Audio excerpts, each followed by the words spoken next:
काबा। ये black colour का structure secret से भरा हुआ है। Black stone sent down by God to earth. Is it actually a meteorite? और इसकी हिस्ट्री खून से भरी हुई है। इस काबे का आपके दिल से जुड़ा एक राज है जो कि आज आप जानने वाले हो, तो चलें जानते हैं।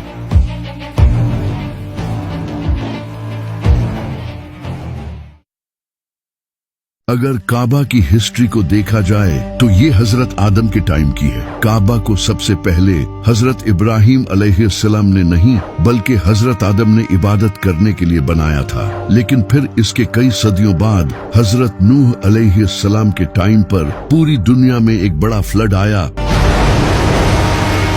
जिससे काबा डिस्ट्रॉय हो गया और सिर्फ इसके कुछ निशान रह गए थे जिनका नबियों और फरिश्तों को पता होता था। लेकिन फिर एक दिन इस दुनिया में अल्लाह के खलील का जन्म हुआ, इब्राहिम। हजरत इब्राहिम अलैहिस्सलाम अल्लाह से शदीद मोहब्बत करते थे और उन्होंने अल्लाह के लिए अपनी हर एक अजीज चीज कुर्बान की।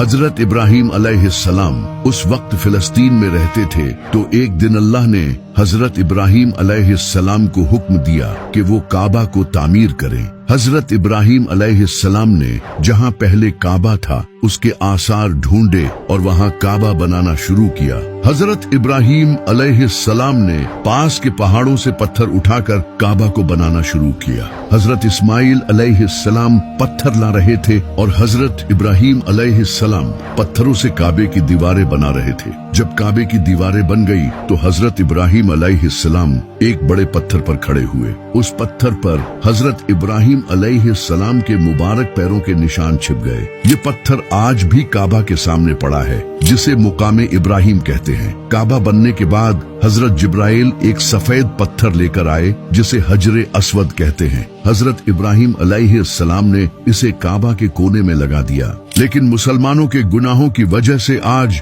ये पत्थर काला हो चुका है। हजरत इब्राहिम और इस्माइल अलैहिस्सलाम जब काबा को बना रहे थे तो वो साथ ही ये दुआ कर रहे थे, ऐ हमारे रब, हमसे ये कबूल फरमा, बेशक तो सुनने वाला और जानने वाला है। ऐ हमारे रब, हमें अपना मुसलमान बना और हमारी नस्ल से एक मुसलमान उम्मत बना जो तेरी फर्मा बरदार हो। जब हजरत इब्राहिम अलैहिस्सलाम ने काबा को बनाया था तो उस वक्त काबा स्क्वायर नहीं बल्कि रेक्टेंगुलर शेप में था, और ये जो हिजरे इस्माइल वाली जगह है ये भी उस वक्त काबा में इंक्लूडेड थी। इसके दो दरवाजे थे, एक एंट्री के लिए और दूसरा दरवाजा एग्जिट के लिए था, और इसकी हाइट 9 हाथ ऊंची थी। इसके बाद हजरत इस्माइल अलैहिस्सलाम की नस्ल वक्त गुजरने के साथ साथ काबा की देखभाल करती रही और आहिस्ता आहिस्ता लोगों ने काबा में बुत रखने शुरू कर दिए। फिर साल 570 ईस्वी में जब नबी सल्लल्लाहु अलैहि वसल्लम की पैदाइश का साल आया तो इसी साल एक इंसान ने काबा पर हमला करने का प्लान बनाया। इसका नाम अब्राहा था। अब्राहा एक बादशाह था जिसकी यमन पर हुकूमत थी, और वो ये चाहता था कि जिस तरह दुनिया भर से लोग काबा आते हैं इसे छोड़कर लोग यमन में आएं। इसीलिए इसने यमन में एक बड़ा कैथीड्रल भी बनाया, लेकिन लोग फिर भी इसके कैथीड्रल की जियारत करने नहीं आए, क्योंकि अरब के लोग काबा को एक बहुत ही इम्पोर्टेंट रिलीजियस प्लेस मानते थे और काबा में इनके बुत भी रखे थे। इससे परेशान होकर अब्राहा ने काबा को तबाह करने का फैसला किया। अब्राहा ने एक बड़ी फौज तैयार की जिसमें बड़े बड़े हाथी थे जो अरब के लोगों के लिए बहुत खतरनाक थे, क्योंकि अरब के लोगों ने जिंदगी में कभी हाथी नहीं देखे थे। इनके घोड़े भी हाथियों से डरते थे। अब्राहा अपनी फौज को लेकर यमन से मक्का की तरफ रवाना हुआ।